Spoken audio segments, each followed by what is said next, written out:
નમસ્કાર મિત્રો, વાર્તા રે વાર્તાના ગુજરાતી વાર્તા સંપુટમાં આપ સૌનું સ્વાગત છે. મૂળ તો અમે આ વાર્તાઓ અમારી રેગ્યુલર ચેનલ જિંદગી એક સફર પર રજૂ કરવાના હતા, પણ જિંદગી એક સફરમાં અમે મોટે ભાગે મ્યુઝિકના કાર્યક્રમ મૂકતા હોઈએ છીએ, એટલે એવું નક્કી કર્યું કે વાર્તાઓને જુદી રાખવી અને સિસ્ટર ચેનલ બની એક જુદું જ પેજ બન્યું. જિંદગી એક સફરના ભાગરૂપે જ આ નવી ચેનલ બની વાર્તા રે વાર્તા. એમાં આપ સૌનું સ્વાગત છે. આપણી ભાષા, આપણું ગૌરવ. તો શરૂ કરીએ આજની વાર્તા, ડૉક્ટરની ડાયરી. ડૉક્ટર શરદ ઠાકરની ડૉક્ટરની ડાયરી એની એક વાર્તા જે સત્ય ઘટના પર આધારિત છે. એ બધા અભણ છે અને અજડ છે. હું તો ભણ્યો છું ને. જો હું પણ એમના જેવો થાઉં તો એ લોકોમાં સારા થવાની સમજ ક્યાંથી આવશે? 8મા ધોરણના ડ્રોઈંગ ટીચરે વિદ્યાર્થીઓને કહ્યું કે તમને ગમતું કોઈ પણ એક ચિત્ર દોરી લાવો. આટલું ફરમાવીને સાહેબ તો પગ લંબાવી ને ખુરશીમાં ઊંઘી ગયા. જે હવે પછી પીરિયડ પૂરો થવાનો ઘંટ વાગે ત્યારે જ જાગવાના હતા. વર્ગમાં બેઠેલા 55 વિદ્યાર્થીઓ મનમાં જે આવ્યું તે કાગળ પર ઉતારવા માંડ્યા. આ કોઈ અંગ્રેજી માધ્યમની સ્કૂલ નહોતી, ગુજરાતી માધ્યમની ખાનગી શાળા પણ નહોતી. આ તો હતી ગરીબ વિસ્તારમાં આવેલી ગરીબ વિદ્યાર્થીઓ માટેની સરકારી શાળા. ઘંટ વાગે તે પહેલા જ મોનિટર સુરેશે સાહેબને જગાડ્યા. હાથમાં 55 કાગળોનો થોકડો મૂકી દીધો. માસ્તરે કટાણું મોઢું કરી આ કલાકૃતિઓ ઉપર તપાસભરી નજર નાખી લેવી જ પડી. અને આ બધા એ ક્યાં રાજા રવિ વર્મા કે રવિશંકર રાવળ હતા? કોઈએ ઘાસ ચરતી ગાયનું ચિત્ર દોર્યું તો કોઈએ પર્વત પાછળથી ઉગતા સૂરજનું. મનજી વાળંદના દીકરા મગને હેર કટિંગ સલૂનનો તો ટપુ દરજીના બબલું સિલાઈના મશીનનું ચિત્ર ઉપસાયું. આ કોણે દોર્યું છે? એક ચિત્ર જોઈને માસ્તરની આંખો ચમકી ઉઠી. પછી નીચે લખાયેલું નામ વાંચ્યું. રમેશ, ઊભો થા, અહીં આવો. રામજી મંદિરના પૂજારી રામશંકરનો દીકરો રમેશ માસ્તર પાસે આવ્યો. આ તે દોર્યું છે? દર્દીને તપાસતા ડૉક્ટરનું ચિત્ર? આવી કલ્પના તને કેવી રીતે સૂજી? માસ્તરે પૂછ્યું. સાહેબ, આ ચિત્ર નથી, આ મારું સપનું છે. મોટા થઈ ને મારે ડૉક્ટર બનવું છે. આટલું બોલતામાં તો 13 વર્ષના રમેશની આંખોમાં સપનાનું મેઘધનુષ ખેલી નીકળ્યું. રમેશનો જવાબ સાંભળીને બાકીના 54 વિદ્યાર્થીઓ હસી પડ્યા. આખો વર્ગ ખંડ ખખડી ઉઠે એટલું હસ્યા. માસ્તરથી પણ સહેજ મલકી જવાયું. બેટા રમેશ, આવું ઊંચું સ્વપ્ન જોવું એ સારી વાત છે, પણ એને સાકાર કરવા માટે આપણે આપણી હેસિયત પણ જોવી જોઈએ. નહીતર જ્યારે જીવનમાં ધોબી પછાડ ખાવાનો વારો આવે ને ત્યારે માણસને રડતાય ના આવડે. માફ કરજો સાહેબ, હું તો એવું માનું છું કે ડૉક્ટર બનવા માટે હેસિયતની નહીં પણ મહેનતની જરૂર પડે, અને હું મહેનત કરવામાં પાછો નહીં પડું. રાત્રે 8 વાગે એમના પિતા રામજી મંદિરમાં પૂજા આરતી પતાવી અને ઘરે આવ્યા. પત્નીના હાથમાં 3 રૂપિયા ને 35 પૈસાનું પરચુરણ મૂકી ને નિરાશ વદને બબડ્યા. આ ઘોર કળિયુગમાં લોકોની શ્રદ્ધા પણ ઓછી થતી જાય છે. આજે આખા દિવસમાં 10 રૂપિયા તો માંડ. આ 10 રૂપિયા એ હેસિયત હતી. અને રમેશ 24માંથી 10 કલાક ધ્યાન આપીને, ધ્યાન લગાવીને ભણતો રહ્યો. એ મહેનત હતી. ત્યાં ચોરે બેઠા ચર્ચા ચાલી. ફૂટપાથ પર બેસીને બકાલું વેચતા મંગાના દીકરાએ મહેચ્છાની પોટલી ખોલી નાખી. હું મોટો થઈને શાકની લારી ચલાવીશ. પાથરણું લઈને બેસતા મને તો શરમ આવે. અડધા કલાકની ચર્ચામાં છેલ્લો વારો રમેશનો આવ્યો. હું ડોક્ટર બનવા ઈચ્છું છું, એણે કહ્યું. અને એ સાથે જ શેરી આખી હસી પડી. કોકે ટોણો માર્યો, એવી ઈચ્છા રાખતા પહેલા એ તો જોવું તું કે તારા બાપા શું કરે છે. એ રાત્રે રામશંકર પૂજારીએ રડતા દીકરાને છાનો રાખ્યો. બેટા, હિંમત ના હારીશ.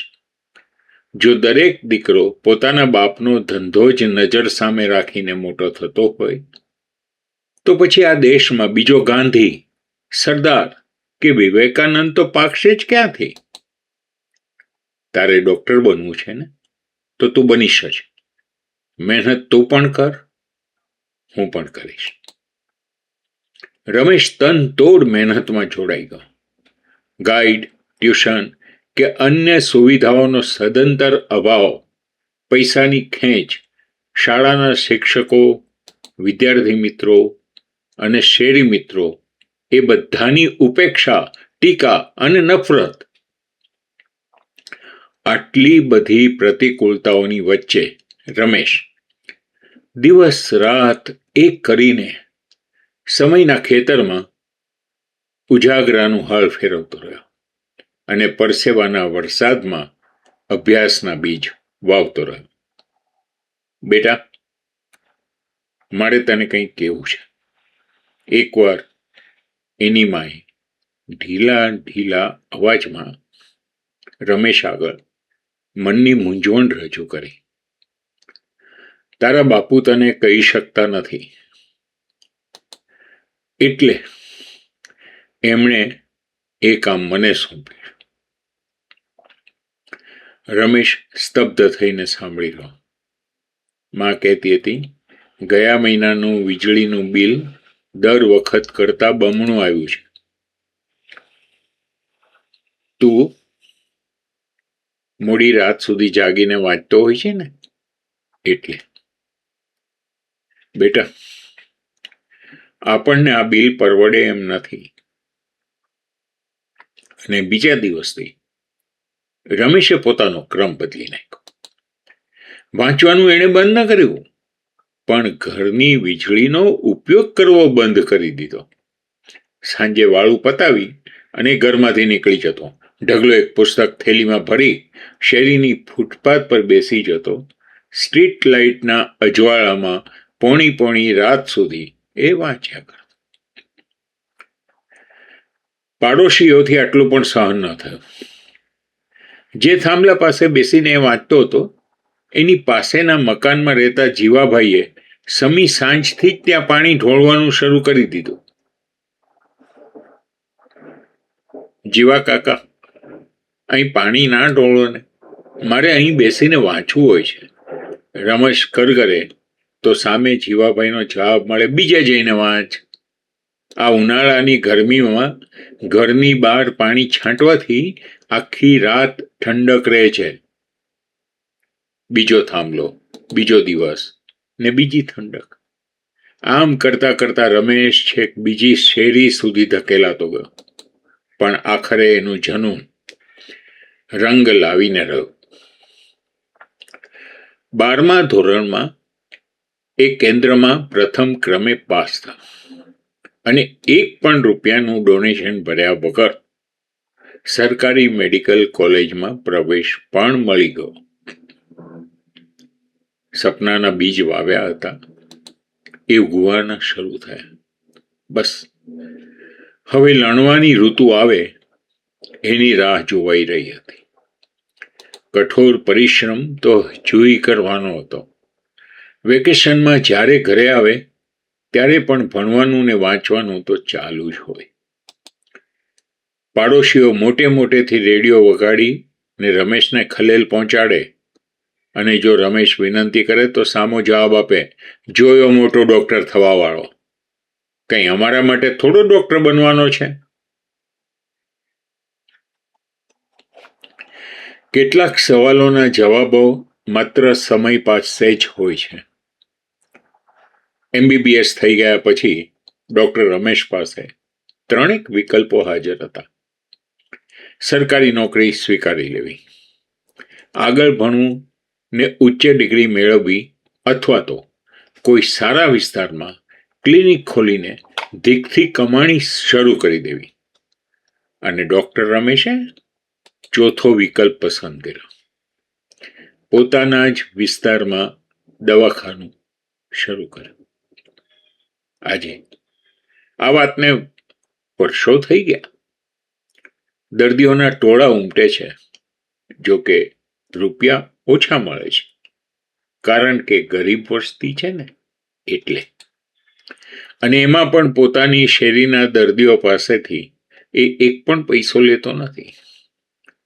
જે લોકો એને ઉતારી પાડતા હતા એમની સારવાર એ મફતમાં કરે છે.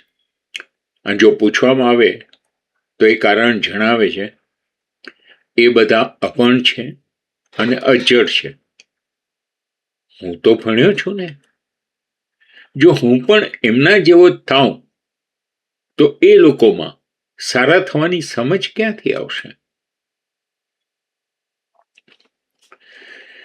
જો આ વાર્તા તમારા હૃદયને સ્પર્શી ગઈ હોય તો કોમેન્ટમાં જણાવો. તમારા મિત્રો અને સંબંધીઓ સાથે શેર કરો. અને કોઈ સૂચન હોય તો જરૂર જણાવો. આપણી ભાષા, આપણું ગૌરવ. ફરી મળીશું આવી જ કોઈ હૃદયસ્પર્શી વાર્તા સાથે. ત્યાં સુધી મને રજા આપો. નમસ્કાર.